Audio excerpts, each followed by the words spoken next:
করতে পারে যে আমরা কোনো জায়গায় 3 কোটি টাকার ফাইলের জন্য ফিরে গেছি, ওই দিন আমরা কোনো চাপ দিয়েছি, ওনাদের কাছে আমরা ফাইলের জন্য কোনো কথা বলছি, যদি প্রমাণ করতে পারে, বা আমরা যদি ওই জায়গায় সমন্বয় বা বৈষম্যের জন্য দাবি করি, যদি প্রমাণ করতে পারে সকল দায়ভার আমি নেব। কারণ ওই জায়গায় স্পষ্ট উপস্থিত ছিল এবং সহজমনে আমাদের ওসি মনিরুজ্জামান এইটা নিজে ইনভেস্টিগেট করছে। দুই পক্ষের সমঝোতার মাধ্যমে, দুই পক্ষের কথার আলোচনার মাধ্যমে এটা সমাধান হয়েছে। তারপরও একটা পক্ষ এটা মিডিয়ার আড়ালে যে আজকে এরকম ফটো কার্ড ব্যবহার করে আমাকে আমি সহ আমার যে মেডিয়া আছে রয়েছে এদেরকে হেনস্থ করতে চাচ্ছে।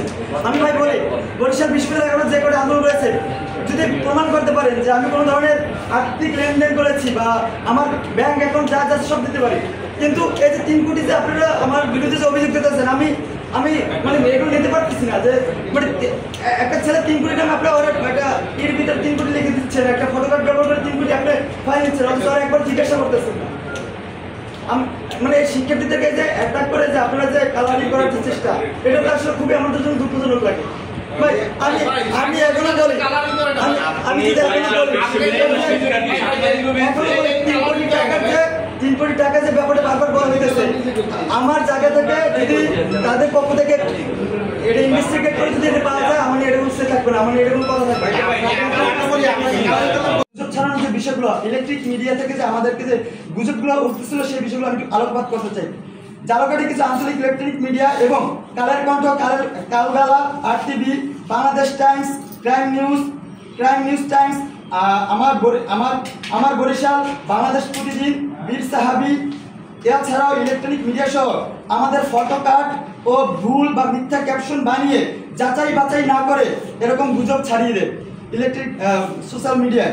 এমনকি তারা ওসি মনিরুজ্জামানকে না জানিয়ে, অর্থাৎ জালকাঠি সদর থানার ওসি মনিরুজ্জামানকে না জানিয়ে তারা মন গড়া মনিরুজ্জামান নামে উক্তি বা কোটেশন রিপোর্টে পেস্ট করে দেয়। যখন আমরা মনিরুজ্জামানের কাছে এই ব্যাপারটা জানতে চাই যে স্যার আপনি এই ধরনের কোনো বক্তব্য বা বিবৃতি দিয়েছিলেন কিনা, মনিরুজ্জামান স্যার নিজে বলে যে আমরা এই ধরনের ঘটনা আমাকে কোনো মিডিয়া আমাকে জিজ্ঞাসা করে নাই, কোনো মিডিয়া আমার কাছ থেকে যাচাই বাছাইয়ের জন্য একবার আমাকে বলে নাই। অর্থাৎ মনিরুজ্জামান, ওসি মনিরুজ্জামানকে যে RTV হইতে শুরু করে কালবেলা বা বাংলাদেশ টাইমস, তারা যে মনিরুজ্জামান কোডটা যে ব্যবহার করতেছিল, সেই কোডটা ব্যবহার করার ক্ষেত্রে মনিরুজ্জামানকে একবার করে জিজ্ঞাসাবাদ করে নাই। আমি সে যা বলতে চাই, সেই কোডের ভিতরে মনিরুজ্জামান কোডটা তারা মিস ইন্টারপ্রিটেশন করে তারা সে যে বিবৃতি দিয়েছে সেগুলো আমি দেখিয়ে দেবো। এবার আমি যে প্রসঙ্গে আসতে চাই, আরেকটা হচ্ছে যে আমাদেরকে যে প্রোপাগান্ডা চালাচ্ছে বারবার, বা যে গুজবটা বারবার বলা হচ্ছে যে আমাদেরকে হাতে নাতে আটক ও মুসলেকা, আমরা নাকি মুসলেকা দিয়ে এবং হাতে নাতে আটক হয়েছে, এই প্রসঙ্গে আমি বলি। প্রথমত আমাদের উভয় পক্ষেই থানায় আনা হয়। আবার একটা ভাষায় স্পষ্টভাবে বলি, আমাদের ওইখানে থেকে শুধুমাত্র আমাদের কি থানায় নিয়েছে ব্যাপারটা এরকম না, আমাদের দুই পক্ষকেই থানায় নেওয়া হয়েছে জিজ্ঞাসাবাদ করার জন্য যে আসলে ঘটনাটা কি, সমস্যাটা কি। আমাদের যদি দুই পক্ষকে থানায় নেওয়া হয় এবং কারণ জানতে হয়, এখানে আমাদের কোনো আটক করা হয় না, যেহেতু আমাদের বিরুদ্ধে কোনো অভিযোগ নেই লিখিত বা মৌখিত, তাহলে এখানে আমাদের আটক হওয়ার কোনো প্রশ্নই আসে না। আর যদি আমি আটক না হই, তাহলে সে যে মুসলিমকে যাওয়ার কোনো প্রশ্নই হয় না। আমি ওপেন চ্যালেঞ্জ দিচ্ছি, যারা এই মিডিয়াতে যারা এই ফটো কার্ড ব্যবহার করে আমাদেরকে বলা হচ্ছে আটক, পুলিশ আমাদেরকে আটক করেছে বা জেল হেফাজতে নিয়েছে বা আমরা মুসলিমকে দিয়েছে, এটা যদি কোনো পত্রিকা বা কোনো নিউজ মিডিয়া, আমি ওপেন চ্যালেঞ্জ দিচ্ছি, যদি এটা প্রমাণ করতে পারে, এই দায়ভার আমি মেনে নেব।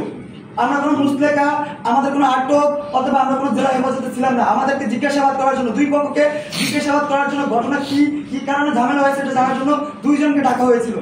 এবার পরের ব্যাপারটা আসি, যে